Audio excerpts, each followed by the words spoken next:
Assalamualaikum warahmatullahi wabarakatuh. Baik, untuk pertemuan kali ini Ibu akan menjelaskan tentang jenis kata. Jenis kata atau klasifikasi kata. Kata itu memiliki kelasnya, ya. Yang pertama ada verba, adjektiva, adverbia, nomina, kemudian ada partikel. Nah, partikel ini memiliki rumpunan katanya. Yang preposisi, kemudian konjungsi, setelah itu ada interjeksi dan artikula, disusul kembali oleh partikel penegas. Nah, untuk yang pertama Ibu akan membahas mengenai kata kerja atau kita kenal dengan verba. Apa sih verba itu? Verba itu adalah kata yang menyatakan perbuatan atau tindakan, proses, dan keadaan yang bukan merupakan sifat atau kualitas.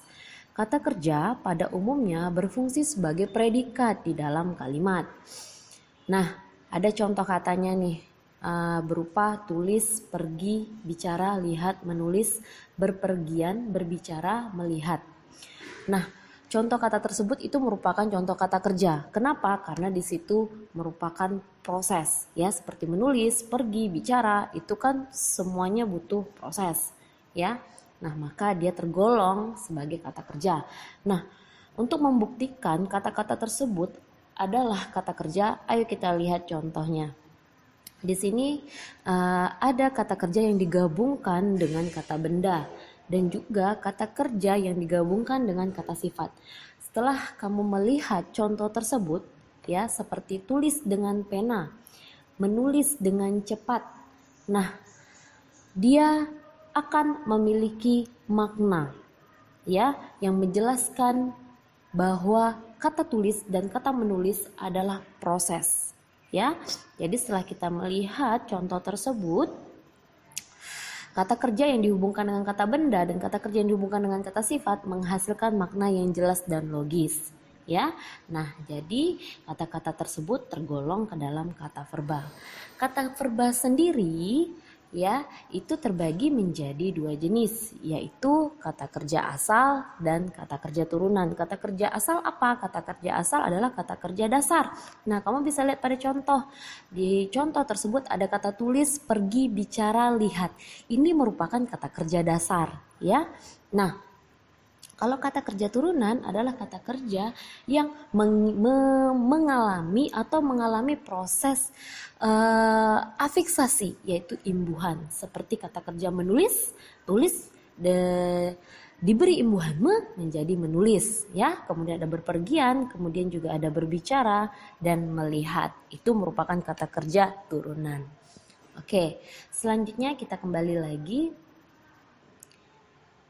ke jenis kata adjektiva. Apa sih adjektiva itu? Adjektiva adalah kata sifat, ya, yang berfungsi sebagai atribut bagi nomina. Nomina itu bisa orang, binatang, atau benda lainnya yang bersifat nomina, ya. Nah, atribut itu berarti tanda atau ciri. Jadi kata sifat di sini menjelaskan si nomina tersebut, ciri-ciri dari nomina tersebut. Nah, contoh katanya seperti contoh kata kecil, bundar, merah, kenyal, panas, agresif. Nah, contoh kata tersebut ini adalah contoh kata sifat, ya. Nah, contoh lain misalnya kita gabungkan dia dengan benda. Misal, ya, bola sifatnya apa? Bulat. Nah, berarti bola itu sifatnya bulat. Nah, baik. Adjektiva sendiri itu dibedakan menjadi dua pokok, ya. Ada adjektiva bertaraf dan juga adjektiva tidak bertaraf. Adjektiva bertaraf, kamu bisa melihat jenis-jenisnya. Di sini ada adjektiva keadaan sifat, warna, ukuran, jarak, perasaan, waktu, cerapan atau indera, ya. Nah, contoh keadaan atau sifat bagaimana? Cantik, itu kata sifat. Warna, nah semua yang berhubungan dengan warna itu kata sifat. Misal bola itu berwarna putih, putih sendiri itu kata sifat. Bola itu berwarna hitam, hitam sendiri itu adalah kata sifat. Ya, ukuran kecil, besar, luas, kemudian jarak, jauh, dekat, panjang, ya. Kemudian setelah itu perasaan sedih, marah itu sifat. Kemudian waktu sendiri ada cepat, lambat, singkat, sering. Setelah itu ada contoh kata adjektiva indra, misalnya harum, manis, terang, dan jelas. Nah, sementara adjektiva tidak bertaraf, adjektiva tidak bertaraf tidak dapat diberi keterangan berupa adverbia. Adjektiva tidak bertaraf hanya dapat dikombinasi dengan kata ingkar tidak. Contohnya, tidak abadi, tidak buntu, tidak gaib, tidak ganda. Nah, artinya adjektiva abadi, buntu, gaib, ganda ini merupakan adjektiva tidak bertaraf. Dia hanya dapat dikombinasi dengan kata tidak. Ya. Nah, baik, selanjutnya ke jenis kata adverbia. Apa sih adverbia itu? Adverbia adalah kata keterangan yang menerangkan si verba, adjektiva, nomina, adverbia lain, frasa preposisional, dan juga kalimat. Letak adverbia dapat mendahului atau mengikuti kata yang diterangkan. Contohnya, ya, Rina sangat mencintai suaminya. Nah, pada kalimat tersebut, kata sangat itu merupakan adverbia yang artinya adalah kata sangat menerangkan verba mencintai. Jadi sangat mencintai itu kata sangatnya menerangkan verba mencintai lebih jelas bahwasanya dia sangat mencintai suaminya. Kan berbeda kalau Rina mencintai suaminya. Artinya mencintai saja kan tidak lebih, tapi kalau kata sangat ditambahkan dengan sangat berarti mencintainya itu memiliki makna yang lebih. Ya, kemudian ada contoh selanjutnya. Ayah saja tidak dapat menyelesaikan pertikaian itu, menjelaskan bahwa kata adverbia saja menerangkan nomina keadaan si ayah ini. Bahwasanya ayahnya yang tidak dapat menyelesaikan pertikaian itu. Kemudian ada kata sebenarnya dia tidak menyetujui usul itu, ya, menjelaskan kata sebenarnya menerangkan seluruh kalimat, ya, kalimat dia tidak menyetujui usul itu dijelaskan oleh kata adverbia, keterangan sebenarnya tadi. Kemudian setiap libur panjang kami selalu ke kebun. Di sini menjelaskan kata selalu menerangkan frasa preposisional ke kebun. Ya, ke kebun. Jadi kata selalu menerangkan bahwasanya setiap libur si kami ini selalu pergi ke kebun. Oke, selanjutnya ya. Selanjutnya kita membahas tentang kata nomina. Nah, nomina ini cakupannya luas ya. Nah, nomina memiliki arti yang mengacu kepada suatu benda, baik konkret maupun abstrak. Konkret itu yang dapat bisa kita lihat, sementara abstrak tidak bisa kita lihat tapi kita bisa merasakannya. Ya, contoh, kalau konkret yang ada di depan mata bisa bangku, kursi, ya sama itu bersinonim. Kemudian ada meja. Nah, setelah itu kalau abstrak tidak bisa kita lihat, tapi kita bisa merasakan apa? Agama. Agama tidak nampak ya, Islam, Buddha, Kristen.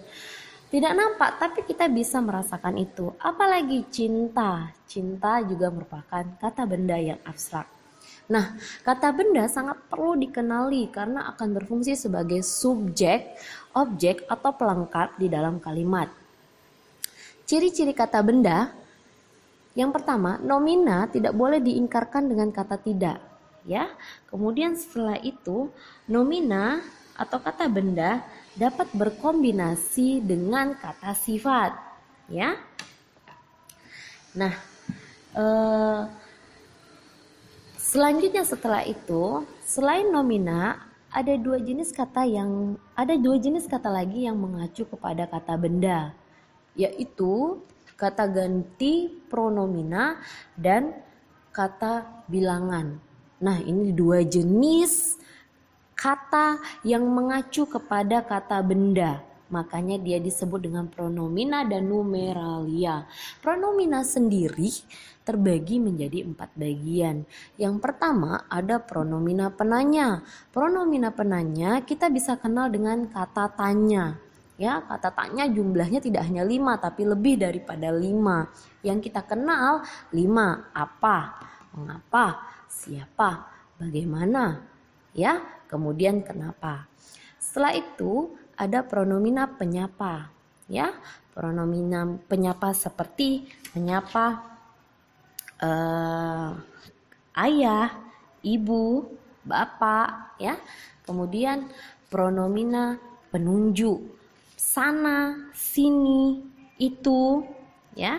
Kemudian setelah itu pronomina kata ganti orang. Nah, pronomina kata ganti orang di sini adalah kata ganti orang pertama, kedua, dan ketiga, ya.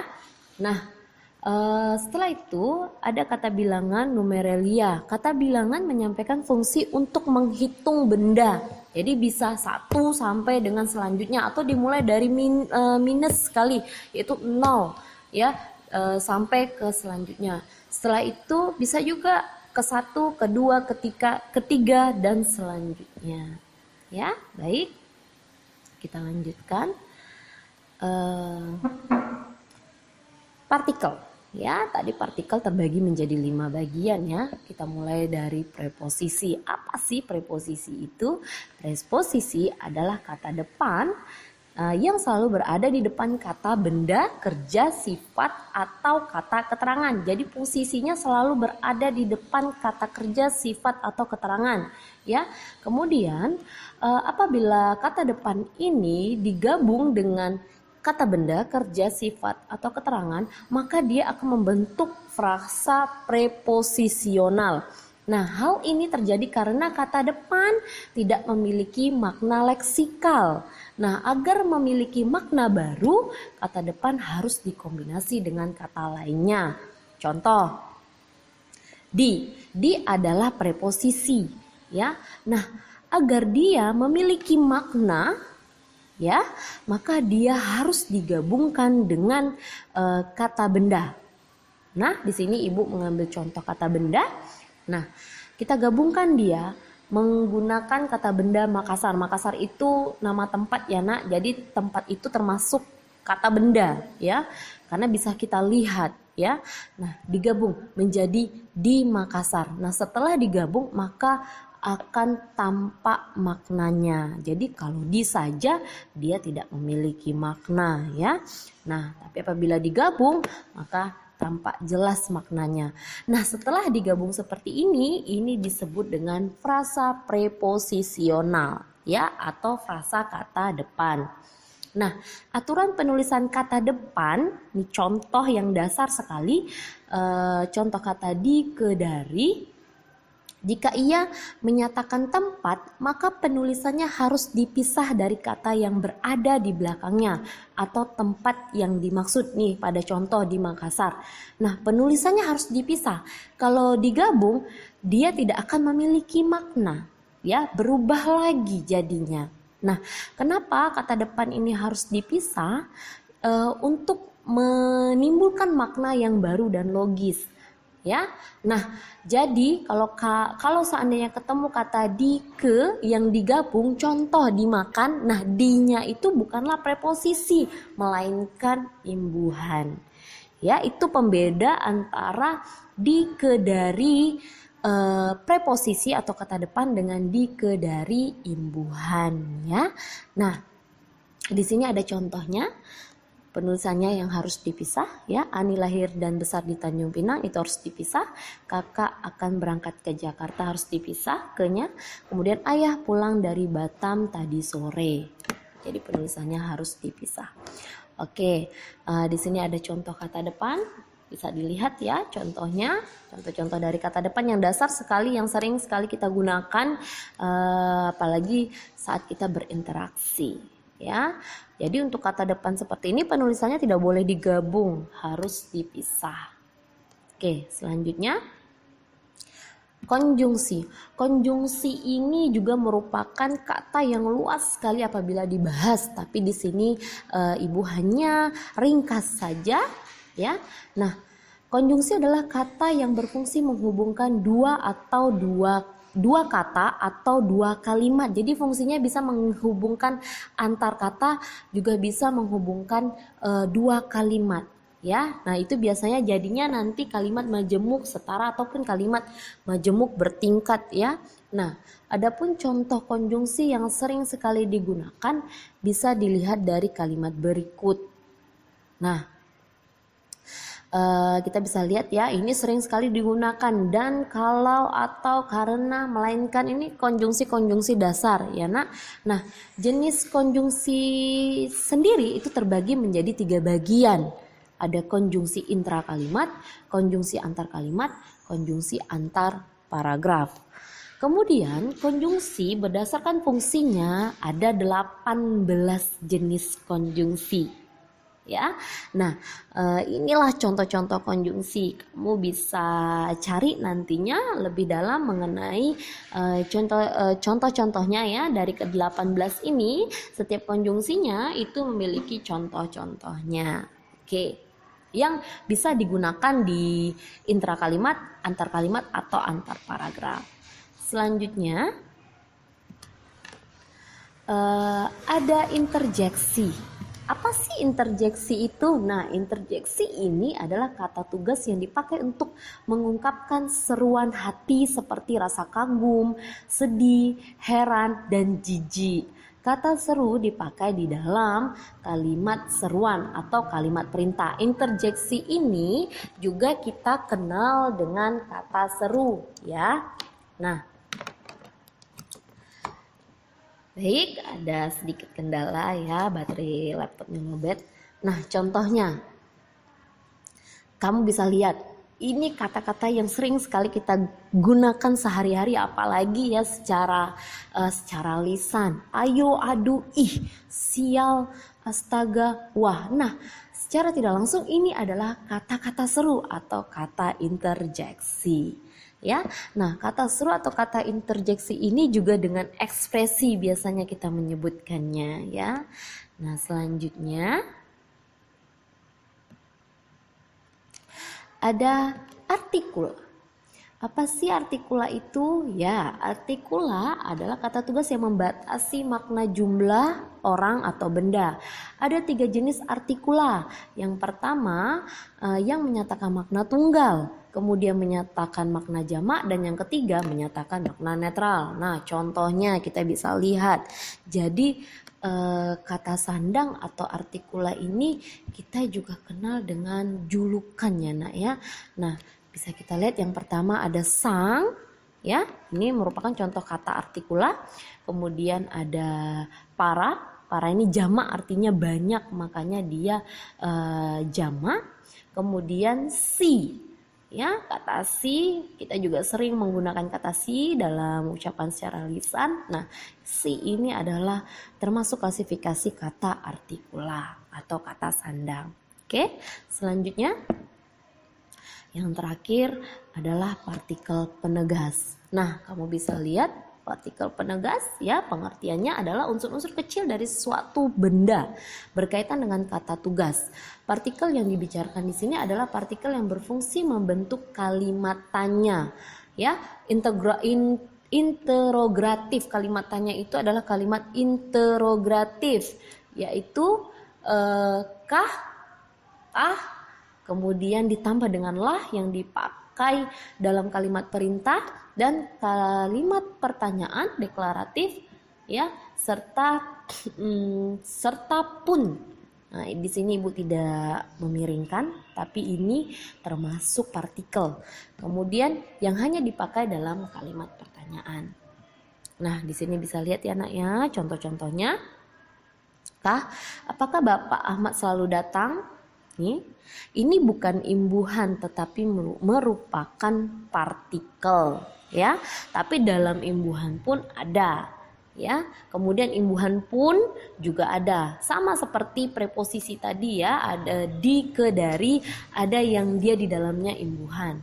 Nah, sementara kalau dia berada seperti ini, ya kuncinya di sini ya. Kuncinya di sini. Jadi kalau kalimat tanya itu kah, tah merupakan partikel, ya. Nah, kalau kalimat perintah, ya, itu menggunakan lah, ya.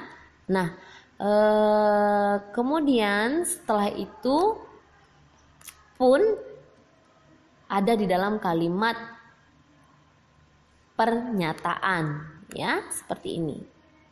Nah, ya, kamu bisa lihat. Kalaupun di imbuhan itu biasanya penulisannya harus digabung, bukan biasanya tapi harus wajib digabung, ya. Karena imbuhan itu adalah morfem terikat. Morfem terikat itu dia harus digabung, tidak bisa berdiri sendiri. Tapi kalau partikel ataupun preposisi itu penulisannya harus dipisah. Itulah yang membedakan antara imbuhan dengan partikel serta preposisi. Ya, itu perbedaannya. Oke, sampai di sini penjelasannya. Apabila ada yang tidak paham atau kurang jelas, bisa kita lanjutkan di LMS SMA Negeri 1 Tanjung Pinang. Oke, assalamualaikum warahmatullahi wabarakatuh. Sampai jumpa kembali di video materi selanjutnya.